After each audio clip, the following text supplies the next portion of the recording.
Frères, au sujet des phénomènes spirituels, je ne veux pas vous laisser dans l'ignorance, vous le savez bien.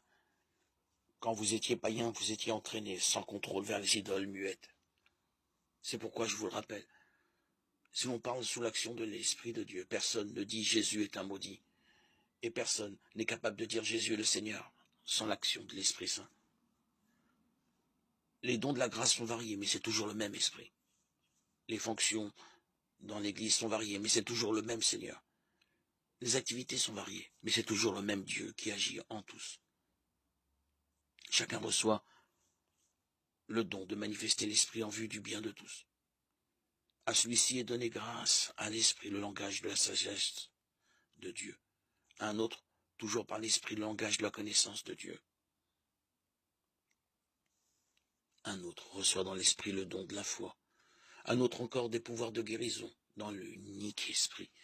Un autre peut faire des miracles, un autre est un prophète, un autre sait reconnaître ce qui vient vraiment de l'Esprit. L'un reçoit le don de dire toutes sortes de paroles mystérieuses, l'autre le don de les interpréter. Mais celui qui agit en tout cela, c'est le même et unique Esprit. Il distribue ses dons à chacun selon sa volonté. Prenons une comparaison. Notre corps forme un tout. Il a pourtant plusieurs membres. Et tous les membres, malgré leur nombre, ne forment qu'un seul corps. Il en est ainsi pour le Christ. Tous, juifs ou païens, esclaves ou hommes libres, nous avons été baptisés dans l'unique esprit pour former un seul corps. Tous, nous avons été désaltérés par l'unique esprit. Le corps humain se compose de plusieurs membres et non pas d'un seul. Le pied aura beau dire « je ne suis pas la main, donc je ne fais pas partie du corps ». Il fait toujours partie du corps. L'oreille aura beau dire « je ne suis pas l'œil, donc je ne fais pas partie du corps ». Elle fait toujours partie du corps. Si dans le corps il n'y avait que les yeux, comment pourrait-on entendre? S'il n'y avait que les oreilles, comment pourrait-on sentir les odeurs? Mais dans le corps, Dieu a disposé les différents membres, comme il l'a voulu. S'il n'y en avait qu'un seul, comment cela ferait-il un corps? Il y a donc à la fois plusieurs membres et un seul corps. L'œil ne peut pas dire à la main, je n'ai pas besoin de toi. La tête ne peut pas dire aux pieds, je n'ai pas besoin de vous. Bien plus, les parties du corps qui paraissent les plus délicates sont indispensables. Et celles qui passent pour moins respectables, celles que nous traitons avec plus de respect.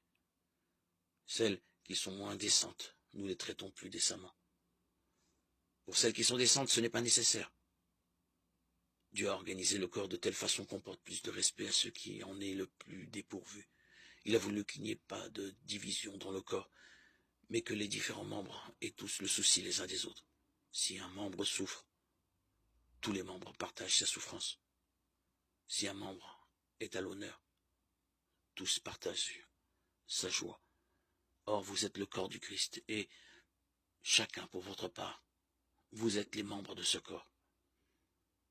Parmi ceux que Dieu a placés ainsi dans l'Église, il y a premièrement des apôtres, deuxièmement des prophètes, troisièmement ceux qui sont chargés d'enseigner, puis ceux qui font des miracles, ceux qui ont le don de guérir, ceux qui ont la charge d'assister leurs frères ou de les guider, ceux qui disent des paroles mystérieuses.